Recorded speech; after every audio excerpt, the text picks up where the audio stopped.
Hello, it's Judith here. And if you watched last week's video, I did start to talk about acceptance and say that I would save it for this week because it was something worth a video all on its own. So that's what I'm going to be talking about. And I find that clients often react quite negatively when I talk about acceptance. So they feel that it's giving up or giving in.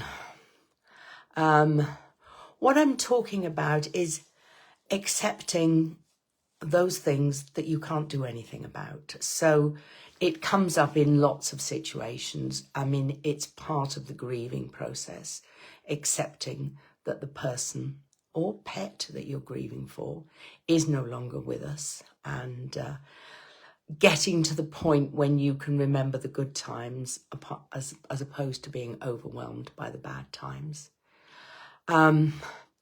It comes up in current circumstances. If you're in a situation where you want to make a change, but that's absolutely not possible at the moment, then that can be quite hard, and it may be financially not possible, or it may be not possible for other reasons. So it is accepting that, although you don't want to be where you are, it's where you have to be for now.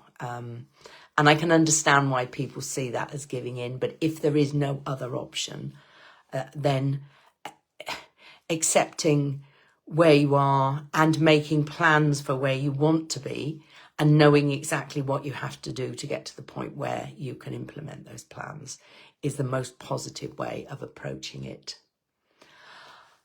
I find people often struggle with accepting stuff that's happened in the past. I mean, some clients come to me and they're very open about what's happened.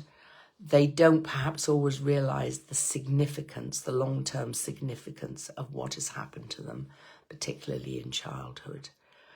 But other clients find it hard to accept that what happened to them in childhood, or maybe later on in different situations, is actually not acceptable. So accepting that what happened to them was not acceptable. If, for instance, you're talking about childhood issues,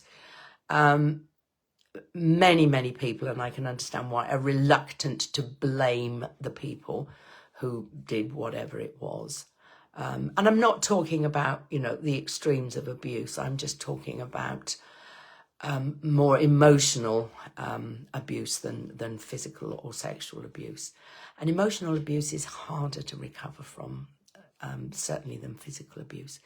But they find it hard to accept that for whatever reason this stuff happened, and we're not blaming or denigrating the person who was responsible. We're just saying this happened and this was the effect. This is why you're sitting in front of me now. This is why you need help to deal with that stuff. So acceptance of the past and being able to distinguish between blame and understanding the effect of what happened. When I was doing my NLP training, I began to think, if I'd done this before I had children, I don't think I would ever have done it, because it is so easy inadvertently to do damage. And, frequently the people I see, it's not quite inadvertent, it's more deliberate. But, as I say, we're not blaming the person, we're accepting that it happened and it had this effect. And I think the hardest one of all, as if that one wasn't hard enough, is accepting yourself. Starting by just accepting who you are, and then moving on to accepting the fact that you are okay, and then maybe moving on to actually liking yourself and being kind to yourself, and then ultimately moving on to being able to love yourself at the appropriate time. And even then it sometimes gets a very oh no response. I do say to people, can you look in your eyes in the mirror and tell yourself you love you? And that is the aim, because you should be your own very, very best friend. As I've said quite a lot recently, you're the only person you can absolutely guarantee is going to be with you from the beginning to the end.